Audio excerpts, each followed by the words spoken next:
बिस्मिल्लाहिर्रहमानिर्रहीम। अस्सलाम वालेकुम नाज़रीन, आप यूट्यूब चैनल देख रहे हैं। मैं इमरान खान हूँ। तीन बहुत इंपॉर्टेंट ख़बरें। एक तो वज़ीर-ए-आज़म पाकिस्तान के लिए गुजारिश है उनके सहूलतकारों को कि खुदा का वास्ता उनको पकड़ के बिठा दें किसी जगह पे, क्योंकि वो पूरे पाकिस्तान के ऊपर नहीं तो दहशतगर्दी के पर्चे करवा देंगे। सखर में वो गए हैं, वहाँ बेचारे सैलाब मुतासरीन, वो पिसा हुआ तबका बेचारा, वो अपने खाने के लिए, अपनी सर छुपाने के लिए वो वज़ीर-ए-आज़म से मिलना चाह रहा था और इन्होंने अपना फ़ोटो सेशन करना था बिलावल के साथ मिलके। एक दो गरीब फैमिलीज़ इन्होंने शॉर्ट लिस्ट की हुई थी, ये गरीब फैमिली हैं, इनके पास जाएंगे या फ़ोटो सेशन करेंगे। और वो मुराद अली शाह जो है वो कैमरा लेकर खड़ा हुआ था कि मैं भी इनकी फ़ुटेज बनाऊंगा।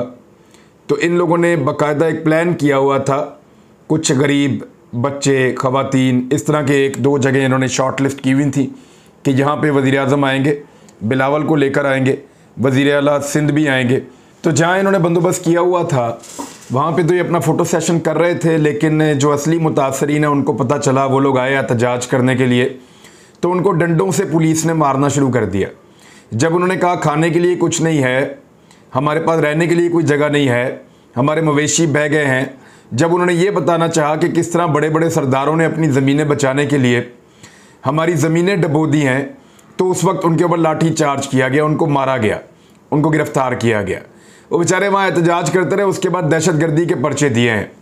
वो जो दहशतगर्दी के मुकदमे दर्ज किए हैं, वैसे दहशतगर्दी के मुकदमे को तो मजाक बनाकर रख दिया है इस इम्पोर्टेड वज़ीर-ए-आज़म ने। तो इसलिए मेरी गुजारिश है, जो सहूलतकार हैं, जो इस इम्पोर्टेड हुकूमत को बनाने वाले हैं, उनसे हाथ जोड़ के गुजारिश है कि इस वज़ीर-ए-आज़म को अवाम से दूर रखें, वरना ये पूरे पाकिस्तान के ऊपर दहशतगर्दी के मुकदमे दर्ज करवा देगा। और ये इसी मिशन के ऊपर है, यानी साबिक वज़ीर-ए-आज़म से लेकर नीचे तक सबके ऊपर जिस पे करवाता है दहशतगर्दी का मुकदमा दर्ज करवाता है। ये इतना ज़्यादा दहशत ज़दा है, जहाँ पे अवाम को खड़ा हुआ देखता है वहाँ डर जाता है और कहता है पर्चा करवा दो इनके ऊपर। जहाँ चार बंदों को बातें करते हुए देखता है, इसको लगता है कि शायद चार बंदे इसके खिलाफ बात कर रहे हैं। इस तरह की सूरत हाल पैदा कर दी है और नफरत इस मुल्क में इतनी फैला दी है कि इनकी जो जमात है वो अभी तक कहीं पर कोई कैंप मुझे नज़र नहीं आया। किसी शहर में किसी जगह पे मुझे इनकी जमात के कैंप नज़र नहीं आ रहे, ना मुझे फजलुर रहमान के कैंप नज़र आ रहे हैं, ना मुझे पीपल्स पार्टी के कैंप नज़र आ रहे हैं, ना मुझे नून लीग के कैंप तो मुझे नज़र ही नहीं आ रहे। उनके सिर्फ बैनर पोस्टर लग रहे हैं कि मरियम नवाज़ आ रही है डीजी खान में, तो उसके लिए बड़े बड़े जाइंट साइज़ के जो हैं वो पोस्टर लगाए गए हैं। भाई उस पैसे को आप सैलाब मुतासरीन के लिए खर्च करें। और जहाँ जहाँ पे इनके या इनके करीबी लोगों के कैंप्स मौजूद हैं, यानी कुछ लोगों ने हिम्मत करके लगाए हैं, तो वहाँ हू का आलम है, वहाँ पब्लिक आ ही नहीं रही।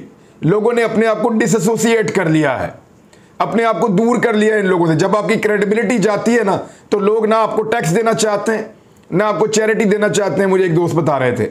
अब मामला ये है कि वज़ीर-ए-आज़म को जितना ज़्यादा आवाम से दूर करेंगे, आवाम के लिए उतना बेहतर होगा, क्योंकि वज़ीर-ए-आज़म दहशत ज़दा हैं और वो फौरी तौर पर दहशतगर्दी का मुकदमा दर्ज कर देते हैं।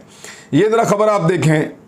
सक्कर पुलिस ने 100 से ज़ायद नामालूम अफराद के खिलाफ दहशतगर्दी के इल्ज़ामात के तहत जो है वो FIR दर्ज करने का दावा कर दिया है। मुकदमे में नामजद अफराद पर, अब ये जुम्मे वाले दिन का वाक़या है, 2 दिन पहले का, आज संडे है जब मैं ये वीडियो रिकॉर्ड कर रहा हूँ, तो फ्राइडे वाले दिन यानी जुम्मे वाले दिन लोग बेचारे अपना हक मांग रहे थे। वो तो आपको टैक्स दे देकर पालते हैं, उन्हीं के टैक्स के पैसे से आप हेलीकॉप्टर चलाते हैं, उन्हीं के टैक्स के पैसे से आप जहाज़ चलाते हैं, उन्हीं के टैक्सों के पैसे से इन पुलिस वालों को तनख्वाह मिलती है। आपको और आपके सारे घर वाले अय्याशी करते हैं। आपका जो इश्तिहारी बेटा है, वो जो प्रोटोकॉल लेता है जाकर बैरून मुल्क दौरों पे, जब आप जाते हैं तो आपका बेटा शामिल हो जाता है उसमें, सलमान शहबाज, और बहुत ज़्यादा सरकारी प्रोटोकॉल लेता है, तो वो यही टैक्स के पैसों से लेता है ना। वो इश्तिहारी है, मफरूर है, उसको आप प्रोटोकॉल देंगे, और ये बेचारे जो टैक्स देने वाले हैं वो हक मांगने आए, उन पर आप दहशतगर्दी के पर्चे करेंगे। कुछ समझ नहीं आ रही पाकिस्तान में चल क्या रहा है। ऊपर से मियां मोहम्मद नवाज शरीफ के ऊपर बाकायदा बैन था 2020 से कि ये शख्स पाकिस्तान के नेशनल टेलीविज़न के ऊपर बात नहीं कर सकता। रीज़न ये नहीं है कि उसको पॉलिटिकली को इसको डैमेज करना था, नहीं, सोशल मीडिया पे वो बात करते हैं, बाकी जगह पे बात करते हैं, उनकी पूरी पार्टी को इजाज़त है, सारी पार्टी बात करती है। लेकिन नवाज शरीफ के लिए इजाज़त इसलिए नहीं थी कि नवाज शरीफ साहब कन्विक्टेड है, एक मुजरिम है सज़ा याफ्ता, जो सज़ा काट रहा है। इस बात को गौर रखिए। जब आप जुर्म कर लेते हैं और आपको सज़ा हो जाती है, तो आपके बुनियादी हुकूक जो है वो मुअत्तल हो जाते हैं सज़ा होने के बाद। सबसे बड़ा हक तो ये है कि आपको आज़ादी हो, वो भी आपकी ख़त्म हो जाती है। आप गिरफ्तार हो गए, आप कैद हो गए, आपको सज़ा सुनाई जा चुकी है, फिर आप स्पेशल ट्रीटमेंट के तहत निकलते हैं डील करके और पाकिस्तान से बाहर चले जाते हैं 4 हफ्ते का कहकर, और उसके बाद 2.5 साल गुजर गए हैं, 3 साल होने वाले हैं, आप 3 साल में मुड़ के वापस नहीं आते। अच्छा, इश्तिहारी भी हैं, मफरूर भी हैं और पाकिस्तान से भागे हुए भी हैं, अदालतों के इश्तिहारी हैं मियां नवाज शरीफ साहब। तो उन पे पाबंदी थी कि वो पाकिस्तान के अंदर, और ऐसे हर आदमी पे पाबंदी होनी चाहिए जो अदालतों से इश्तिहारी हो और मफरूर हो। मफरूर इश्तिहारी को टेलीविज़न चैनल की या नेशनल टीवी के ऊपर जगह नहीं मिलनी चाहिए, उसूलन तो बिल्कुल नहीं मिलनी चाहिए। अगर इमरान खान भी कल को कोई मफरूर या इश्तिहारी हो तो आप उसको भी जगह ना दें।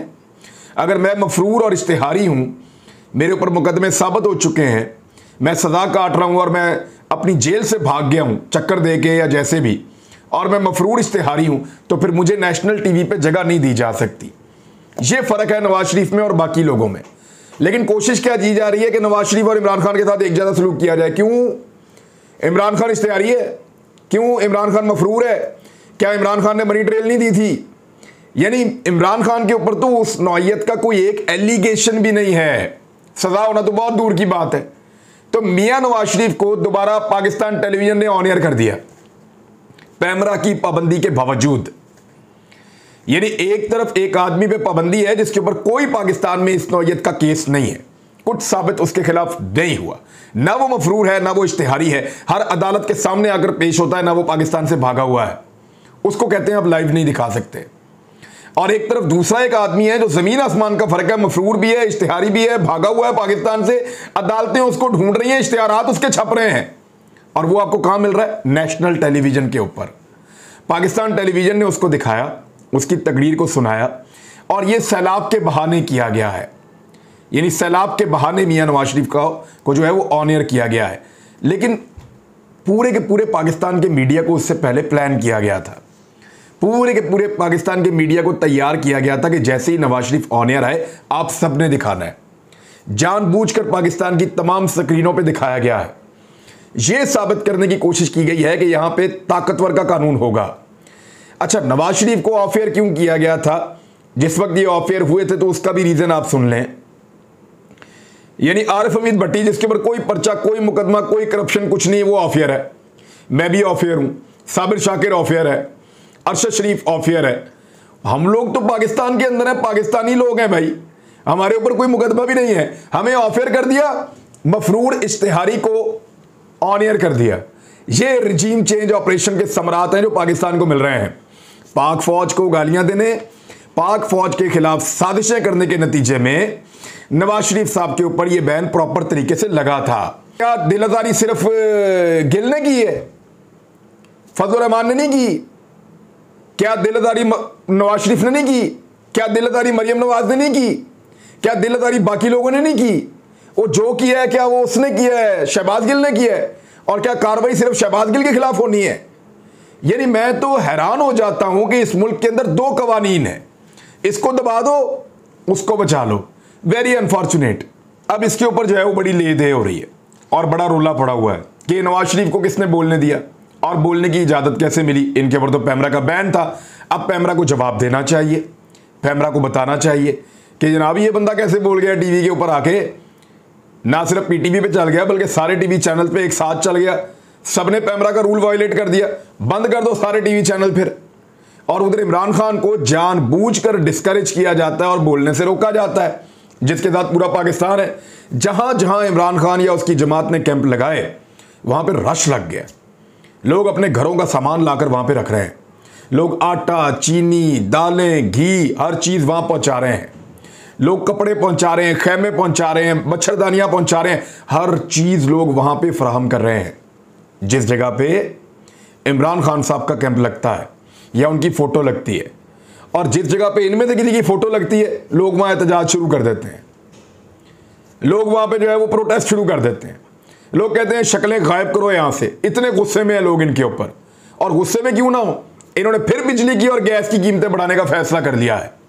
यानी इस वक्त भी इनको आवाम के ऊपर तरस नहीं आ रहा। इस हुकूमत को एक मरतबा फिर इस इंपोर्टेड हुकूमत ने बिजली की और गैस की कीमतें बढ़ाने का फैसला कर दिया है और दोबारा बढ़ाने वाले हैं। पेट्रोल की कीमतें इन्होंने फिर बढ़ानी है।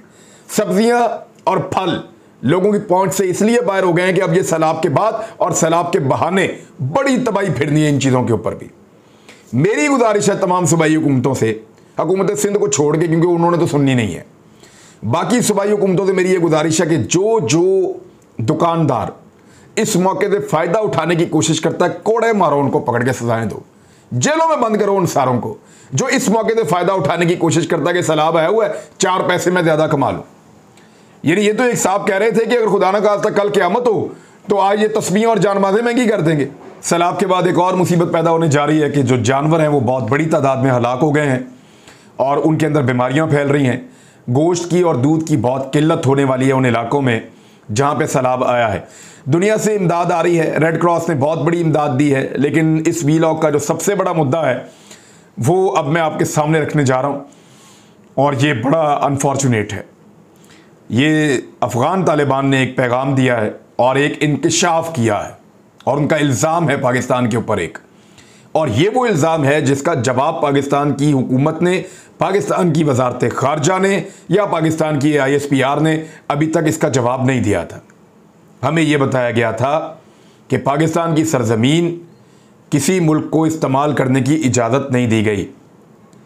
उसके बाद जो काउंटर क्वेश्चन आता था वो ये आता था कि अगर सरजमीन इस्तेमाल नहीं करने दी गई तो क्या हमारी फ़िज़ाई हुदूद भी इस्तेमाल नहीं की जा रही? इसके बारे में ज़रा क्लियर कर दें। इस मामले को क्लियर नहीं किया गया था।